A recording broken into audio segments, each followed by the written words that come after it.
최근 상원과 하원에서 상원이 바뀔 가능성이 좀 더 점쳐지면서 그렇다면 레임덕이 빠지지 않을까? 그럼 상원이 바뀌면 어떤 일이 벌어질까라고 했을 때 지금 메모리 반도체의 가장 중심에는 해자 기업인 엔비디아가 있지만 거기 이면에는 엔비디아는 나중에 이퀄 데이터 센터로 불릴 가능성이 높습니다. 엔비디아는 실제 하는 일이 뭐냐라고 하면 데이터 센터를 짓는 일밖에 없어요. 이 모든 것들이 결국 데이터 센터인데 데이터 센터는 장과 단이 있죠. 이 시장에서 데이터 센터가 갖고 있는 장점보다도 지금은 단점이 좀 더 부각되고 있습니다. 네, 2부도 빈센트 연구위원과 함께 할 텐데요. 첫 번째 질문으로 이 장기채 미국 금리가 굉장히 지금 상승을 하고 있는데 이거를 왜 재무부에서 잡지를 못하고 있는 걸까요? 그러니까요. 네, 베센스 재무장관이 할 건 다 하고 있는데 그쵸. 문제는 이제 약효가 더 떨어지고 있는 것 같고 근데 결론적으로 보면 금리가 왜 문제냐? 계속 오를 것 같아서 문제예요. 여기서 더 오를 것 같아서. 컨센서스가. 네, 그러니까 시장에서 불안해하는 건 네. 금리가 높죠, 수준도. 근데 네. 계속 오를 것 같아서 불안하고 그럼 금리가 왜 오르지 뭐고 하면 장기 금리는 유동성, 경기, 인플레이션 다 반영합니다. 근데 뭐 딱 사람들은 뭐 때문이야 하나를 원하잖아요. 굳이 따져보면 유가죠. 모든 것들의 영향력을 보면 결국 유가입니다. 요새 최근 보면 유가 떨어지면 증시 오르고 맞습니다. 유가 오르면 증시 내리잖아요. 맞습니다. 네. 근데 최근에 이제 트럼프와 이란 간의 전쟁을 보면 이제 건널 수 없는 강을 서로 건넜고 해결된다 하더라도 유가가 꽤 높은 수준으로 지속되고 있고 그래서 이런 부분들이 유가의 이 높은 수준 놓고 보면 꽤 생각보다 장기 금리가 쉽게 떨어지지 않겠다라는 이제 우려감이 있는데 우리는 다 경험을 갖고 있습니다. 장기 금리가 떨어지는 방법이 있어요. 금리를 올린다? 첫 번째는 네. 경기 침체입니다. 그쵸. 경기를 부러뜨리면 네. 금리가 떨어져요. 네. 근데 누구도 원하지 않죠. 왜냐면 경기 침체는 우리에게는 즉 주식시장에게는 고통이기 때문에. 그리고 트럼프에게도 도움이 안 되잖아요. 맞습니다. 네. 그래서 가능성이 좀 적은 거죠. 네. 두 번째는 그렇기 때문에 의회의 승인을 받지 않고 재무부가 할 수 있는 여러 가지 방법 중에 하나가 이제 바이백이에요. 그러니까 기본적으로 재무부가 다시 한번 이번에 뭐 TGA 계좌를 열어서 다시 한번 사준다는 얘기도 있지만 재원을 마련해서 결국 다시 국채를 사주는 거죠. 그런데 문제는 이게 왜 효과가 없냐? 바이백은 공급 사이드의 컨트롤이에요. 금리라는 건 수요 사이드가 있고 공급 사이드가 있습니다. 수요 사이드는 경기, 인플레이션, 기대심리 등등으로 인해서 움직이는 거고요. 공급 사이드는 아까 말씀드렸던 것처럼 바이백 같이 이런 인위적으로 공급 물량을 줄이거나 늘리거나 하는 것이죠. 지금은 공급 물량에서 줄이거나 늘리고 하는 영향보다는 수요단의 영향이 훨씬 더 큰 겁니다. 그렇기 때문에 공급단에서의 금리의 하방 압력이 있음에도 불구하고 이 채널이 안 돌아가는 게 아닙니다. 돌아감에도 불구하고 워낙 수요단에서의 장기금리를 움직이는 영향력이 좀 더 큰 국면이다. 그렇기 때문에 언젠가는 수요단의 영향력이 좀 더 경감된다면 공급단의 이 바이백의 영향력이 금리에 상당히 맞겠죠. 근데 지금은 꽤 금리가 오랫동안 오를 것 같다는 수요적인 기대, 유가에 대한 기대, 더 나아가서 인플레이션은 피크 찍다 하더라도 아까 말씀드렸던 금리 인상에 반영되는 기대, 그리고 실제 미국 경제가 어떠냐라고 보면 미국 경제가 숫자 측면에서 나쁘지가 않습니다. 이코노미스트가 경제가 좋냐 안 좋냐를 평가할 때 2% 성장이 낮고 3% 성장이 높다는 게 아니고요. 잠재 성장률이라는 게 있어요. 그 국가가 기초적인 체력을 갖고 가장 노멀하게 진행됐을 때 나타낼 수 있는 성장이라고 본다면 그것을 기준으로 높냐 낮냐를 놓고 봤을 때 높으면 경기가 좋은 거고요. 그렇죠. 낮으면 경기가 안 좋은데 지금은 잠재 성장률 이상에 있습니다. 학술적으로 보면 아웃풋 갭이라고 해서 잠재 성장률 위에 있기 때문에 우리가 인플레이션을 논하는 거기도 하고요. 그래서 그런 측면에서 보면 경기 좋고 인플레이션 압력이 있고 기대 인플레이션도 높고 그래서 수요단에서 금리의 상승 압력이 높다라는 것이고 거기에 우리가 흔히 얘기하는 미국의 장기물 10년물 국채, 30년물 국채와 미국의 빅테크라고 할 수 있는 회사채들이 50년씩 60년씩 30년 이상의 장기적으로 회사채를 발행하고 있어요. 공교롭게 동시간대. 그렇죠. 그러니까 이제 이거는 채권 투자자 입장에서 옛날에는 안정적으로 투자할 수 있는 안전자산은 미국 국채밖에 없었는데 미국 국채가 40조 달러라는 막대한 부채가 있다라고 하고 더구나 지금 이자에 대한 부담도 놓고 보면 생각보다 재정이 파탄할 것 같고 그러면 국채 물론 미국이 그럴 리는 없겠지만 혹시나 못 갚지 않을까? 내가 이 미국 국채를 갚는 것은 혹시 미국인들의 빚을 충당하고 내 돈이 사라지는 거 아닌가? 라는 우려감이 있는 그 가운데서 전 세상을 바꾸고 있는 AI 기업들, 빅테크들은 또 나에게 30년 아니면 그 이상의 채권 발행을 하고 있으니 옛날에는 100% 장기 미국 국채를 살 그런 수요적인 유인이 대체제로서 이제 빅테크들을 가게 보면 재무부는 미국 정부는 계속해서 국채를 발행해서 재원을 마련해야 되는데 옛날보다 없던 수요가 한쪽으로 몰려가니 네. 여기가 사람을 모아야 되잖아요. 사람 모으려면 가격을 더 줘야 되잖아요. 그게 이제 금리를 올릴 수밖에 없는 그런 가운데 있는 거죠. 또 옐런이 이미 옛날부터 했던 거였잖아요. 단기채 발행하고 장기채 사들여가지고 네. 하면은 결국 이제 채권 듀레이션은 나날이 짧아질 건데 맞습니다. 이미 그래서 보니까 이미 지금 할래도 10년 언더로 떨어진 것 같더라고요. 그러니까 이게 해봤자 별로 더 이상 당길 듀레이션도 없는 거고 이미 연끌해놓은 상태에서 또 연끌해봤자 소용이 없으니까 뭐 채권 시장에서 그게 별로 효과 있겠나 하고 이렇게 좀 보는 것도 있는 것 같아요. 맞아요. 그러니까 뭐 오퍼레이션 트위스트라고 그래서 네. 예전에 장단기 주기를 미스매치하면서 그러니까 10년짜리를 막을 거를 1년짜리로 계속해서 분할해서 막는 거죠. 그러다 보면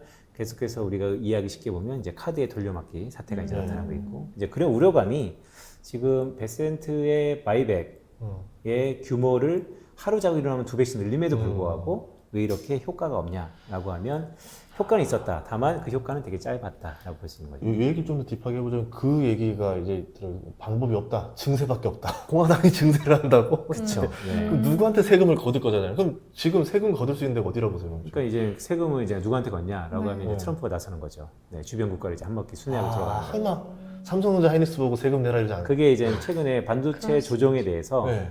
지금 미국의 아마 100년 역사가 더 될 겁니다. 미국 기업이 꼭 각과 을은 아니지만 어떠한 비즈니스 가운데 있어서 미국 기업한테 원하는 만큼 부르는 만큼 미국 기업이 돈을 주는 비즈니스가 얼마나 있었겠어요. 거의 전무했다고 볼 수 있죠. 근데 요즘에는 젠슨 왕이 우리나라를 계속해서 수시로 찾고 빌 게이츠가 찾는 이유가 뭐겠습니까? 결국 CEO들이 비즈니스 하는 거잖아요. 그러니까 그만큼 각과 을이 만약에 바뀌었다라고 본다면 실제 슈퍼 을이라는 얘기도 많이 하고 그러면 그런 의미에서 트럼프가 충분히 이런 세금 재원을 통해서 얘기할 수 있는 거죠. 메모리 관세. 맞습니다. 메모리 관세, 국방 관세 등등 관세. 또 겁나는데요? 왜냐하면 이게 저도 뭐 이렇게 보면은 네.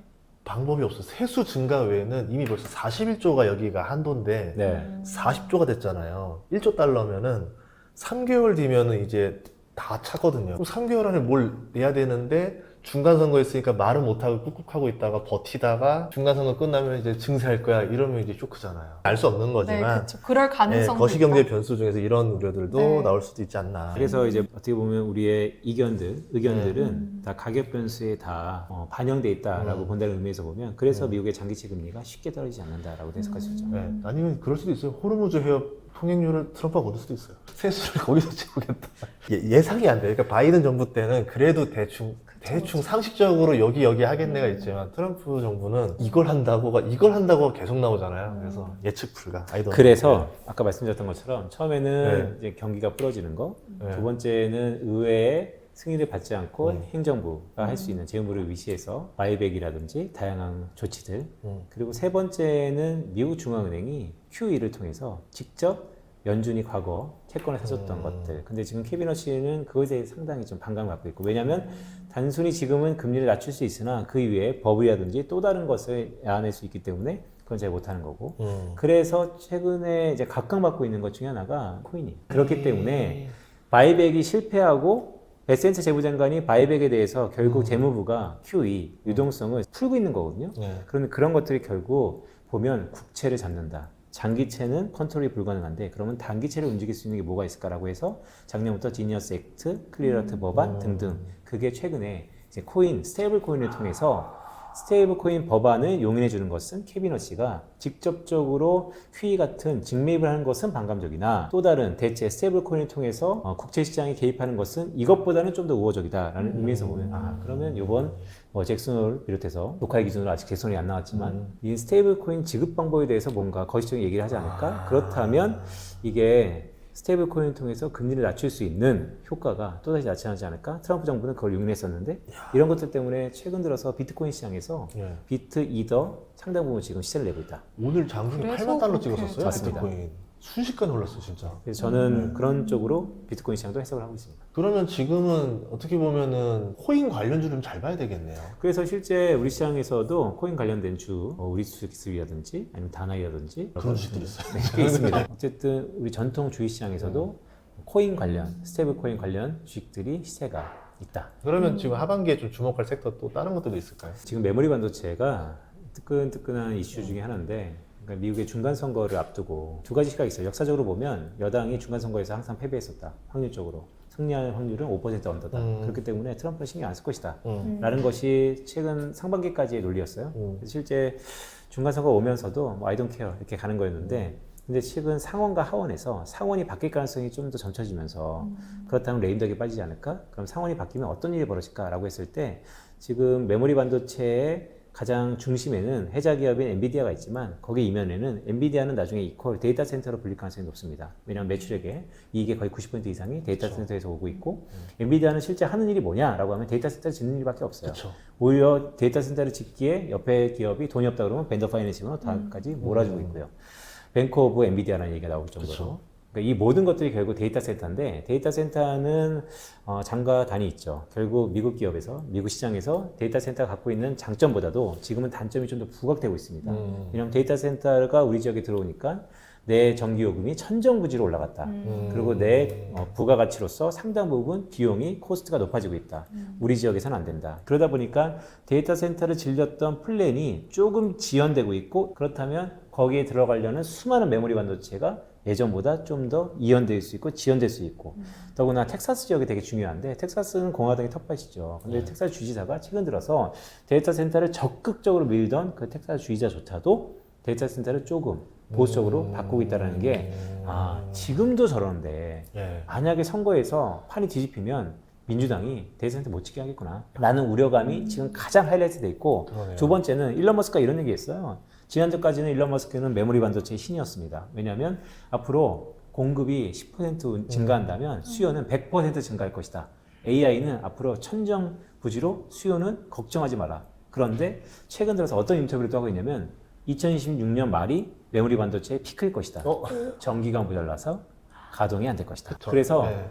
이런 게 뭐냐면 지금은 메모리 반도체가 AI 시대에 데이터 센터를 위시한 다양한 무조건 들어가는 거구나 라고 했는데 그런 게 다 반영되었다면 예를 들어서 그렇게 반영돼서 전고점의 부분이었다면 이제는 그거보다 디스카운트 요인이 맞는데 라는 것이 지금 되게 하이라이트 되고 있죠. 그래서 저는 이런 겁니다. 그럴 수 있죠. 충분히. 왜냐면 가능성이 있잖아요. 선거가 코앞이니까. 그런데 한 발짝 뒤에서 보면 그래서 안 짓는 것이냐 영원히 안 짓는 것이냐 그 짓는 시기가 조금 이연되고 지연되면 우리 주가에는 너무나 큰 하방 압력으로 작용하는 거는 어쩔 수 없다 하더라도 그러면 다시 한번 방향성이 훼손됐느냐라고 하면 저는 그렇게 보지 않는다.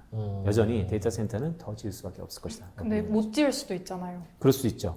지금 말씀하신 것처럼 못 네. 지을 수 있죠. 그러면 미국이 데이터 센터를 못 짓는다는 것은 미국이 AI 패권 경쟁을 포기한다는 것도 같이 그걸 수 할 수도 있습니다. 없지. 그건 또 그러면 말이 안 그냥 되죠. 전기를 많이 생산하면 되잖아요. 맞습니다. 그렇기 때문에 제가 말씀드린 것처럼 항상 이 전통 루트가 그럴 수 있죠. 사람들이 그럼 데이터 센터 안 짓겠네. 그럴 수 있죠. 그러면 지금까지 미국이라는 국가가 이 패권을 유지하기 위해서 저는 거기서 안보 자산이라는 얘기를 계속해서 해왔던 게 그거예요. 이런 AI 시대에 메모리 반도체가 안보 자산 개념이다. 간단히 얘기하면 안보 자산은 뭐냐면 경제적 논리로 해석하는 거 아니다. 경제적 논리로 하면 안 질 수도 있다. 하지만 이거는 생존이고 패권이고 그거는 인류 역사상 특히 패권국이 항상 모든 희생을 치러서라도 반드시 그걸 사수했다. 그런 의미에서 보기 때문에 저는 된다라고 보고 계속해서 미는 거죠. 근데 민주당이 전기 참 좋아합니다. 미국 네. 민주당이. 왜냐하면 IRA 하는 음. IRA 법안에서 세액공제 때려주겠다. 전기만큼 찍어내라. 그러면 신재생에너지 쫙쫙 밀겠죠. 그러면 전기는 어쨌든 잠깐의 쇼티지가 있겠지만 결국은 또 확 병목은 해결하지 않겠나. 그래서 결국에는 우리가 바라보는 그 큰 어떻게 보면 밸류 체인이죠. 그 사이에 병목이 하나 둘씩 생길 거고 또 병목이 빨리 왔다 늦게 왔다 할 수 있는 건데 그런 타이밍을 어떻게 다 맞추겠어요. 그거는 그때 시대 주식을 하나씩 맞춘다는 건데 그때 주도주를 맞춘다는 거잖아요. 그거는 제 능력 밖이에요. 다만 한 발짝 뒤에서 보면 이게 되게 러프할 수도 있지만 그래서 이 시대의 주식이 뭐냐라고 하면 저는 메모리 반도체다라고 얘기를 하고 있는 것이죠. 뭔가 만병특효약처럼 뭔가 결론적으로는 괜찮다. 네. 이렇게 또 귀결이 되네요. 이번 주에 또 엔비디아 실적 발표가 있던데 그러면 네. 거기서 좀 관전 포인트가 방금 말씀해주신 것처럼 뭐 데이터 센터 네. 전력 제한으로 매출 성장이 제한이 되냐 안 되냐 일단 이런 거. 통계를 말씀드리면 엔비디아 실적 발표는 지난 이제 8년 동안에 확률적으로 떨어졌어요. 발표 이후에. 네. 그리고 일주일 뒤에는 상승했습니다. 더구나 지금처럼 기대감이 천정부지로 높았을 때는 그 어떤 숫자가 나온다 해도 기대치 삼성전자의 주주하는 것과 비슷해요. 히트할 가능성이 적어 보입니다. 더구나 그 전과 좀 다른 건 엔비디아 주가가 오늘 녹화 기준으로 7일 연속 하락하고 있어요. 그렇다면 그게 이미 기대감이 상실됐냐라고 볼 수도 있고 아니면 여전히 눈높이는 높아요. 근데 요번에 좋은 얘기는 다 할 겁니다. 근데 우리가 주목해야 되는 것은 캐펙스 투자가 아니고 이제는 투자 규모가 아니고 수익성일 것 같아요. 결국에는 엔비디아가 수익성을 어느 정도 담보할 수 있는 것이냐. AI 해자 기업으로서 엔비디아는 전 세계 역사에 남을 겁니다. 하지만 그 기업이 계속해서 캐펙스 투자를 한다는 것이 여태까지 스토리였다면 이제는 투자는 당연히 많이 하는 것이고 이미 빅테크들이 다 보여줬으니까 대동소이하게 할 거예요. 다만 그래서 돈을 어느 시기에 어느 정도 가시성 있게 벌 수 있느냐 거기에 주목할 것 같습니다. 저는 젠슨왕이 진짜 무서운 사람인 게 시장의 우려를 다 알고 있어요. 그러니까 이제 이런 걸 다 준비하는 것 같아요. 아 지금 시장에 이런 거 우려하지라고 하면서 컨퍼런스 콜에서 그걸 다 격파하는 말을 다 해버리더라고요. 그리고 근데 그걸 또 증명을 해. 뭔가 보여줘. 뭐 제품을 보여주든 숫자를 보여주든 해가지고 이렇게 하니까 약간 저는 젠슨 황이 이걸 알고 있다가 더 무서운 거야.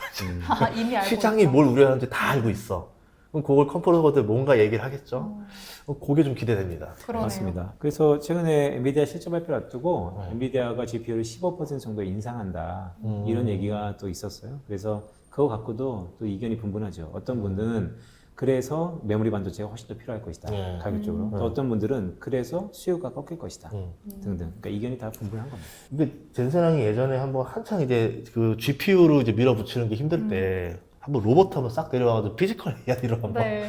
그게 피지컬 AI 시대 한번 만들었잖아요. 1년 네. 전쯤에. 최근에 그 모더나가 바이오텍 암 신약하면서 이게 보여줬잖아요. 그러면서 혹시나 젠슨왕이 뭐 바이오로 이렇게 언급해서 한 번 더 피지컬 AI 다음으로 네. 뭐 바이오 AI야 이런 식으로 시대를 한번 연장할 가능성도 있을까요? 이슈를 덮는 거죠. 네. 흔히 일론 머스크나 젠슨 왕은 이슈를 많이 덮습니다.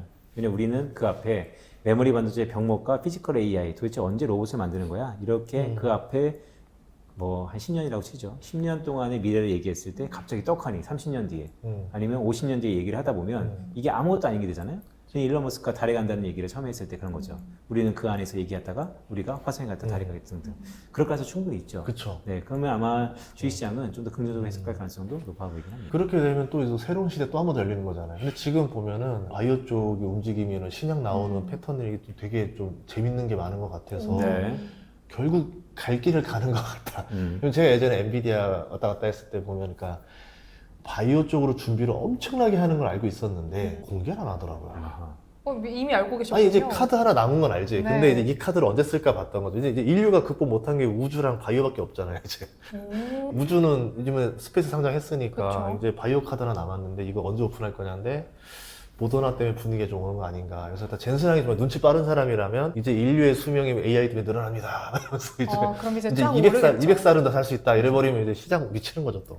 그러면 마지막으로 하반기에 뭐 우리가 좀 더 주목해야 될 것들, 뭐 변수들 있을까요? 하반기는 사실 눈높이는 내년으로 갈 겁니다. 네, 점점 캘린더 데이가 지나면서 이제 찬바람도 슬슬 불고 있잖아요. 그러면 이제 내년을 바라볼 건데 결국 초기에는 금리일 것 같습니다.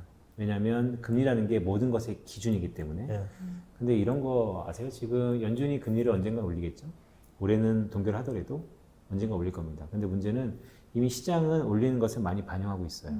실제 제가 늘상 강조하는 건 금리 인상이 주가 하락의 항등식이 아니다. 그래서 지금은 높아진 금리가 부담스러울 건 맞으나 금리가 올리기 전에 공포감이 가장 크고 오히려 금리를 올리고 난 다음에는 또 시장은 거기에 적응하더라. 그래서 금리 매우 중요하고요. 예. 근데 저는 개인적으로 봤을 때는 금리 이후에는 또 뭐가 중요할까라고 보면 지금 많은 것들이 달러 가치에 대해서 많은 혼동이 있는 것 같아요. 최근 금 가격도 다시 한번 부스팅하고 있고요. 금 바로 전엔 굴이었고요. 결국 금이 이렇게 급상승하는 거는 연초랑 비슷하거든요. 결국 미국의 역시 장기 채권에 대한 우려, 금리겠지만 결국 달러 가치일 것이다. 그래서 저는 금리와 달러 가치가 하반기 우리 투자의 어느 기준점, 바로미터가 될 수 있다라고 보고 있습니다. 좋습니다.